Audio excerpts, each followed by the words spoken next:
The Lord be with you. And with your spirit. A reading from the Holy Gospel according to John. Glory to you, Lord. Jesus said to his disciples, "Now I am going to the one who sent me, and not one of you asked me, 'Where are you going?' But because I told you this, grief has filled your hearts. But I tell you the truth, it is better for you that I go, for if I do not go, the advocate will not come to you. But if I go, I will send him to you. And when he comes, he will convict the world in regard to sin and righteousness and condemnation.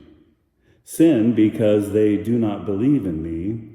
Righteousness, because I am going to the Father, and you will no longer see me.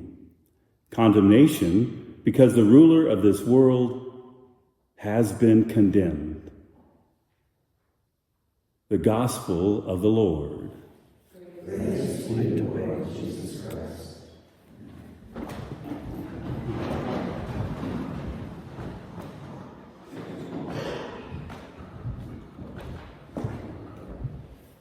Some pretty common themes in our readings going on this week. Yesterday, our first reading from the Acts of the Apostles, it had Lydia, the seller of fine purple linen.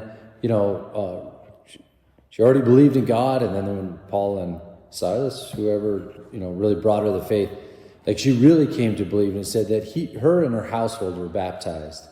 We have that again today when Paul and, just find out who it is Silas today, when they were miraculously freed from the jail and the jailer was going to fall on his sword, he said, "No, stop, hey, we're all here, do no harm to yourself." And then he came to faith, it says, and that he and his household were baptized.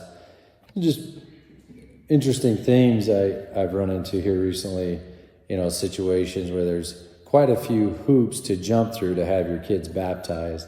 Some are necessary, some maybe a little bit too much.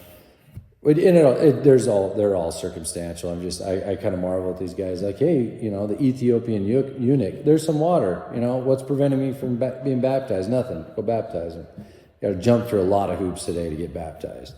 Anyway, not really, but you know what I'm saying. There's a lot more good understanding of what baptism is, and then also, because it's an indelible mark. They weren't talking about that. Okay, I digress. All right, so what happens at baptism? We got that in our gospel today. Keep talking about the Holy Spirit, the descent of the Holy Spirit. We've been talking a little bit about confirmation. So when do we receive the Holy Spirit? How does that whole work? Well, really, just to be technical, or at least in our theological understanding of this, we totally receive the Holy Spirit at baptism. Like sacramentally, are anointed with sacred chrism, we receive the Holy Spirit.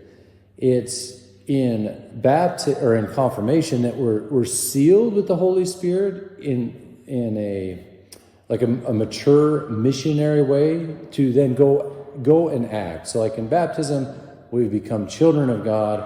In confirmation, now we're called to go do the will of God. Go out and serve in a way. So anyway, it's just a different commissioning of the Holy Spirit at confirmation. So anyway, with all this talk about the Holy Spirit, receiving the Holy Spirit, think of St. Paul, who says elsewhere that, we've received the Holy Spirit, the first fruits of our inheritance, along those lines. If that's verbatim, I don't know. But the fact is, like, our reception of the Holy Spirit into our temples, the body, is, in fact, the first fruits of what we look forward to for all eternity, communion with God, just a full, complete awareness of His presence, swimming in that reality. And we already receive that now, even though, the ruler of this world, sin and Satan, all that stuff is still present.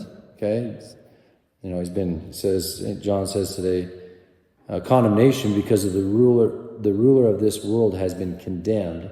So he's on his way to eternal condemnation, but we still wrestle with it now.